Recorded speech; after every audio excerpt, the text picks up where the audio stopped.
Hello students, good morning to all. In this video we will discuss about the third dynasty of Delhi Sultanate, that is Tughlaq dynasty. इस video में हम तुगलकों के बारे में अधिक विस्तार से पढ़ेंगे।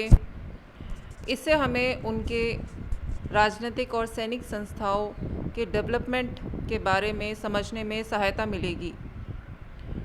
हम इस वीडियो में गौर करेंगे कि उस समय कैसे टैक्स लगाया जाता था और कैसे लैंड रेवेन्यू यानी भू राजस्व की गणना की जाती थी।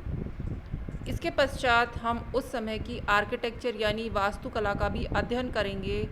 हम देखेंगे कि इतिहास के पुनर्निर्माण के लिए अकाउंट्स यानी खातों और हिस्टोरिकल मॉन्यूमेंट्स यानी ऐतिहासिक इमारतों का कैसे उपयोग किया जाता था। तुगलकों ने दिल्ली पर 1320 से 1399 सीई तक शासन किया।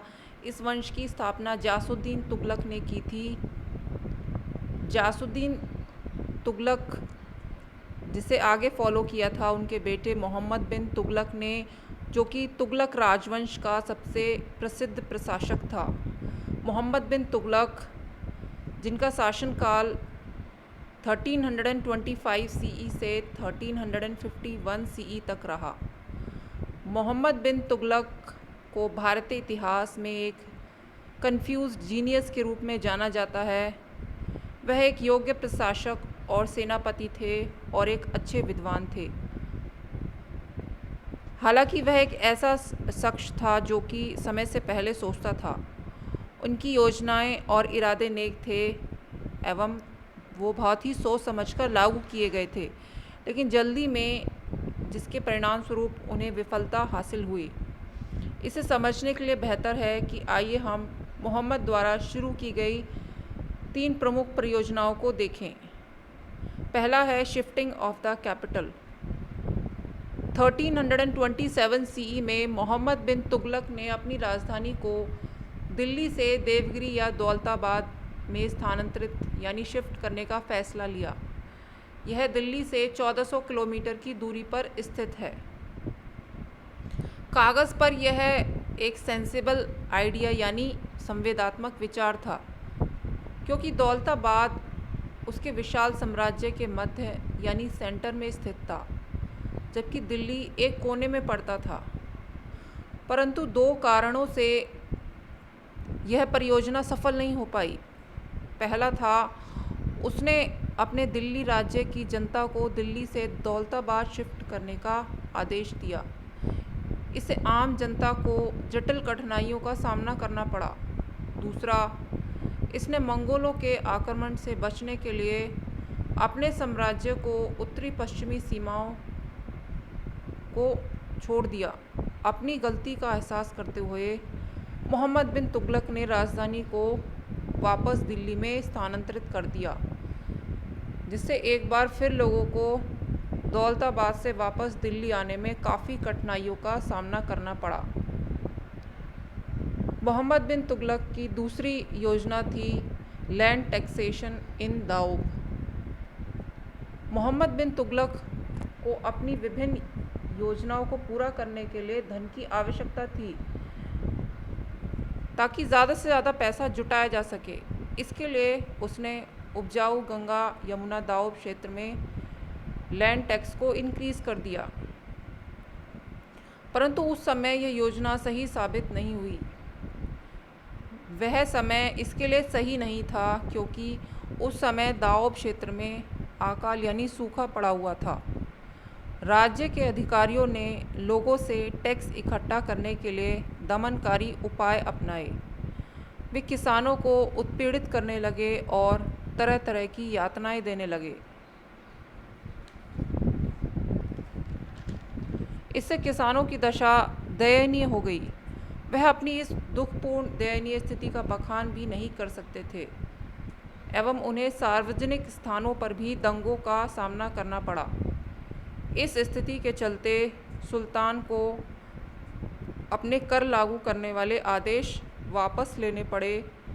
स्थिति में सुधार करने के लिए एवं प्रोडक्शन और प्रोडक्टिविटी इम्प्रूव करने के लिए उसने एक नए कृषि विभाग की स्थापना की।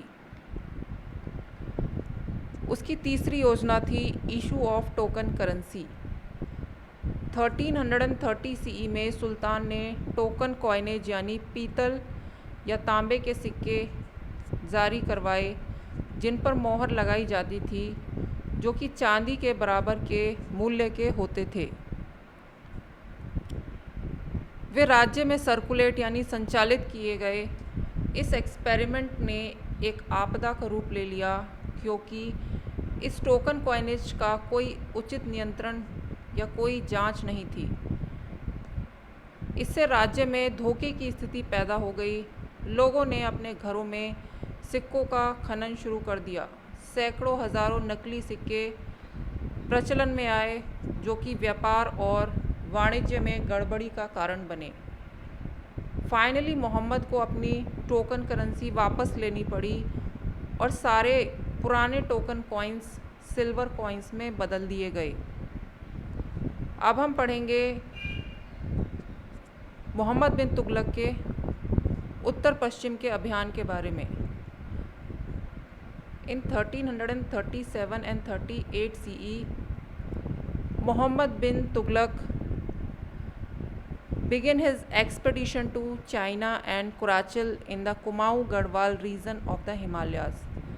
1337 and 38 CE में मोहम्मद बिन तुगलक ने चीन और कुराचिल, जो हिमाचल के कुमायूं गढ़वाल क्षेत्र में स्थित है, के लिए एक अभियान चलाया।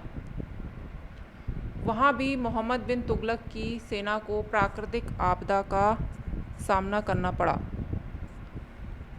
विपरीत भौगोलिक परिस्थितियों में सल्तनत की सेना को अत्यधिक हानि हुई। इसमें उसके कई सैनिकों को छोड़कर बाकी सभी सैनिक मारे गए। उसकी ये सभी योजनाएं सही थी, परंतु वह इन्हें प्रॉपर प्लानिंग के साथ इम्प्लीमेंट नहीं कर पाया, जिसके कारण उसके राज्य की जनता को अनेक कष्टों का सामना करना पड़ा। Now we will study about the administration of Muhammad bin Tughlaq. हम मोहम्मद बिन तुगलक के प्रशासन और शासन प्रबंध के बारे में पढ़ेंगे। मोहम्मद बिन तुगलक एक उत्कृष्ट प्रशासक था। उसकी वारंगल, मालाबार, द्वारा समुद्र एवं मदुराई की विजय केवल होयसालास को छोड़कर भारत में किसी मुस्लिम प्रशासक ने इतने लंबे समय तक शासन नहीं किया। उसने अपने राज्य की जनता के लिए अच्छे कार्य किए, कई अस्पताल और धर्मशालाएं खुलवाईं, कई मुस्लिम विद्वानों को सम्मानित किया। मोहम्मद बिन तुगलक राजा की दैवीय शक्तियों में विश्वास रखता था, इसलिए राज्य की सारी शक्तियाँ उसके अपने हाथों में थीं। उसने धर्म और प्रशासन को अलग अलग रखा हुआ था। दोनों को मिश्रित करने की अनुमति नहीं दी हुई थी। उसने पुरोहितों को राजनीति में हस्तक्षेप करने एवं सुल्तान पर हावी होने की अनुमति नहीं दी हुई थी। सभी प्रांतों के राजस्व रिकॉर्ड सुल्तान के निर्देशों के अनुसार कंपाइल्ड किए जाते थे। मोहम्मद बिन तुगलक के शासनकाल में प्रशासन में दो मुख्य नीतियां अपनाई गईं। पहला था इक्ता सिस्टम, दूसरा था लैंड टैक्स। सबसे पहले हम पढ़ेंगे इक्ता सिस्टम के बारे में। तुगलकों ने दिल्ली का प्रशासन इल्तुतमिश के समय से ही अपने हाथों में ले लिया था। इल्तुतमिश ने साम्राज्य को कई बड़े और छोटे टुकड़ों में विभाजित किया था, जिसे इक्ता कहा जाता था। अपने साम्राज्य के अधिकारियों, धार्मिक नेताओं को वेतन का भुगतान करने के बजाय उन्हें इक्ता यानी ज़मीन के छोटे छोटे या बड़े टुकड़े दिए जाते थे। ऑफिशियल्स या इक्तादार्स द्वारा राजा को राजस्व का एक हिस्सा यानी रेवेन्यू का एक हिस्सा देना पड़ता था, जितना कि उसने इकट्ठा किया होता था। इक्तादार्स या ऑफिशियल्स को एक सैनिक दल भी मेंटेन करना होता था। सुल्तान सैनिकों की सप्लाई के लिए इन्हीं सैनिक दलों पर निर्भर था। इसने इक्तादार्स को और अधिक शक्तिशाली बना दिया। मोहम्मद बिन तुगलक जैसे मजबूत सुल्तान ने इक्ता का पूर्ण वितरण करके इक्तादार्स की शक्ति को तोड़ने की कोशिश की, लेकिन कमज़ोर शासक जैसे कि फ़िरोज़ शाह तुगलक कौन था, जो कि मोहम्मद बिन तुगलक के बाद अगला शासक बना तुगलक वंश का, जो कि मोहम्मद बिन तुगलक का कज़न था। उसके शासनकाल के दौरान इक्ता वंशानुगत यानी हेरिडेटरी हो गया, जो कि पिता से पुत्र तक ही सीमित रह गया। दूसरा था लैंड टैक्स। भूमि कर हर शासक के शासनकाल में बदलता रहा। गियासुद्दीन तुगलक ने स्टीप लैंड टैक्स, खड़ी ज़मीन पर कर कम कर दिया, जो कि अलाउद्दीन खिलजी ने लगाया था, परंतु मोहम्मद बिन तुगलक ने इस कर को फिर से बढ़ा दिया, विशेषकर दाओब क्षेत्र में। लेकिन मोहम्मद बिन तुगलक के बाद जब फ़िरोज़ शाह तुगलक आया तो उसने इसे फिर से कम कर दिया। इस तरह भूमि कर की दरें कुछ शासकों ने बढ़ा दी तो कुछ शासकों ने घटा दी। सभी तुगलक सुल्तानों ने लोगों की स्थिति सुधारने की कोशिश की। कृषि को सुधारने के लिए उन्होंने सिंचाई नहरों का निर्माण करवाया, मरीजों के लिए हॉस्पिटल खुलवाए, यात्रियों के लिए धर्मशालाएं बनवाईं एवं दान के माध्यम से विद्वानों को प्रोत्साहित किया। हमारा अगला टॉपिक है breaking up of the empire. इसके बाद जो तुगलक वंश है वो धीरे धीरे कमज़ोर पड़ना शुरू हो गया। 1330 सीई में सुल्तान, जो कभी भारत में सबसे बड़े साम्राज्य का गौरवशाली शासक था, उसने नियंत्रण खोना शुरू कर दिया। 1329 सीई में मंगोल पहले ही भारत में प्रवेश कर चुके थे। 1334 सीई में मालाबार का टूटना इस तुगलक वंश की गिरावट की शुरुआत थी। राजपूतों ने दोबारा से रणथंभौर और चित्तौड़ पर कब्जा कर लिया और राजस्थान में एक शक्तिशाली नए साम्राज्य की स्थापना की। साम्राज्य में अनेक स्थान जैसे वरांगल, कर्नाटक, गुजरात, सिंध, अवध और बंगाल सहित साम्राज्य के कई भागों में विद्रोह हो रहे थे। इन विद्रोह को दबाने के लिए सेना ने भारत के एक कोने से दूसरे कोने तक मार्च किया। 1336 सीई में एक नए राजवंश का गठन दक्षिणी भारत के विजयनगर में हुआ। 1351 सीई में सिंध में हो रहे विद्रोह को दबाने की कोशिश करते हुए मोहम्मद बिन तुगलक की मृत्यु हो गई। उसके बाद मोहम्मद बिन तुगलक का चचेरा भाई फ़िरोज़ शाह तुगलक सिंहासन पर बैठा।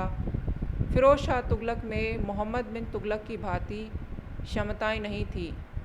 हालांकि वह एक अच्छा बिल्डर था, वह अपनी जीत से अधिक अपने द्वारा निर्मित मस्जिद एवं किलों के लिए जाना पहचाना जाता है। हमारा लास्ट टॉपिक है ending period of the empire. Tughlaq वंश का अंतिम समय किस तरह का था?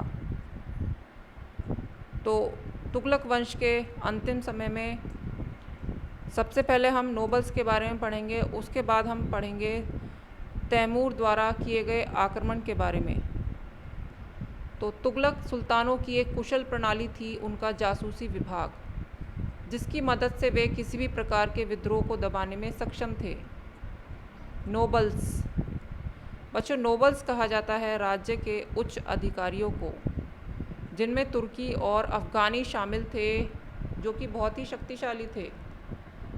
मजबूत सुल्तानों ने नोबल्स की ताकत तोड़ने की कोशिश की, परंतु कमज़ोर सुल्तानों के शासन के दौरान वे सुल्तानों की तुलना में और मजबूत बनकर उभरे।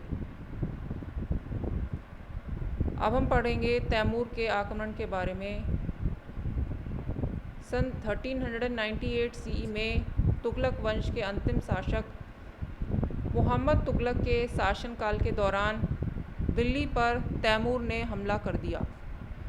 तैमूर मध्य एशिया का रहने वाला तुर्की था, जिसने इस्लाम धर्म को अपनाया और समरकंद में एक राज्य की स्थापना की। जैसे तैमूर दिल्ली की तरफ बढ़ा, उसे यहाँ थोड़े से प्रतिरोध का सामना करना पड़ा। सुल्तान की सेना आसानी से पराजित हो गई थी। तैमूर ने दिल्ली में प्रवेश किया और यहाँ उसने तबाही मचा दी। उसने इसे नष्ट करके इसे खंडर बना दिया। इसके बाद उसने जम्मू और मेरठ में भी तोड़फोड़ की। परिस्थिति ये हो गई कि तुगलक वंश इस तूफान से उभर नहीं पाया और अंत में आकर उसका पतन हो गया।